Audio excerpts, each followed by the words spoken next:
Kota factory, जिसका अगला part आज हम आपको दिखाने जा रहे हैं, जिसमें हम कोटा फैक्ट्री में कोचिंग संस्थानों के बिजनेस मॉडल को आज डिकोड करेंगे, जिसका मोटो है फोकस ऑन रैंकर्स, बाकी स्टूडेंट्स बैंकर्स। यानी कोचिंग संस्थानों में पढ़ाई में होशियार छात्रों को रैंकर्स बनाया जाता है और बाकी और एवरेज छात्रों को अपना बैंक बैलेंस बढ़ाने का जरिया समझा जाता है।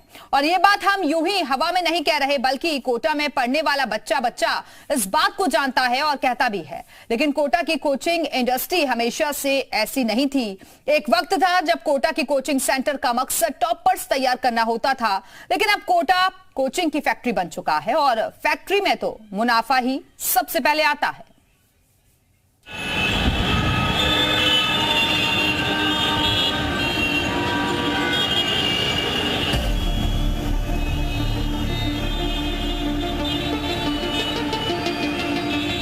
कोटा कोचिंग का इतिहास 3 दशक पुराना है।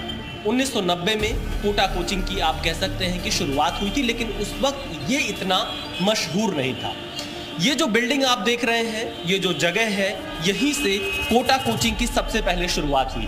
डॉक्टर बीके बंसल और प्रमोद माहेश्वरी ने कोटा में कुछ बच्चों को पढ़ाने की शुरुआत की थी और कहा ऐसा जाता है कि 1995 में कोटा कोचिंग के लिए टर्निंग पॉइंट होता है, क्योंकि 1995 में कोटा से लगभग 50 की संख्या में बच्चे आईआईटी के लिए सिलेक्ट होते हैं। उसके बाद से यहां पर कोचिंग सेंटर्स की भरमार आ जाती है। लेकिन आज के इस व्यवसायिक युग में वो 2 ऐसे चेहरे जिन्होंने कोटा को मशहूर किया, उसमें से एक स्वर्गीय बीके बंसल, जो अब हमारे बीच नहीं है, और दूसरे हैं प्रमोद माहेश्वरी, जो फिलहाल अपना एक कोचिंग सेंटर यहां पर चला रहे हैं। लेकिन आपको हम वो कमरा दिखा रहे हैं जिस कमरे में रहकर बच्चों को इन्होंने कोचिंग की शुरुआत की थी। ये कोई आपको बहुत ही आलीशान कमरा नहीं दिखाई देगा, कोई 5 स्टार कोचिंग सेंटर नहीं दिखाई देगा।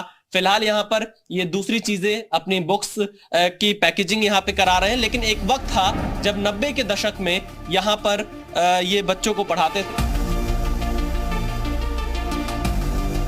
साल 1989-90 तब कोटा शहर को कोई कोचिंग सिटी के नाम से नहीं जानता था।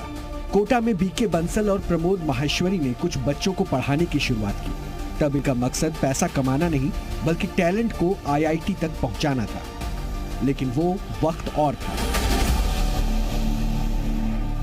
ये वक्त और है। कोचिंग आज व्यवसाय है। इतना रेंट इतना ले रहे हैं, तो ये फर्क थोड़ी पड़ रहा है। बाकी बच्चे क्या कर रहे हैं, उनको तो पैसों से मतलब है कि आप बिना डमी के पढ़ भी नहीं सकते, कि मार्कशीट नहीं आएगी तो आप तो आगे कैसे प्रमोट कैसे होंगे।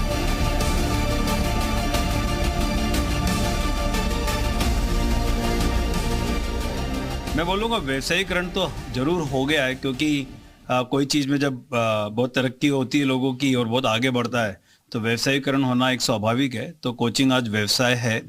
मैं ये नहीं मानूंगा कि कोचिंग इंस्टीट्यूशन ध्यान नहीं देते, परंतु प्रायोरिटीज बदल गई हैं। कि जैसे पहले हर बच्चे पे ध्यान दिया जाता था और उसी बच्चे पर फोकस करा जाता था जिस बच्चे का सिलेक्शन हो सकता है। पहले बच्चों का जो एडमिशन है सिलेक्शन टेस्ट के बिना नहीं होता था आईआईटी के लिए, क्योंकि अगर आप नहीं कर सकते तैयारी, आप में कैपेबिलिटी नहीं है, सिलेक्शन नहीं होगा, तो आप मत करिए।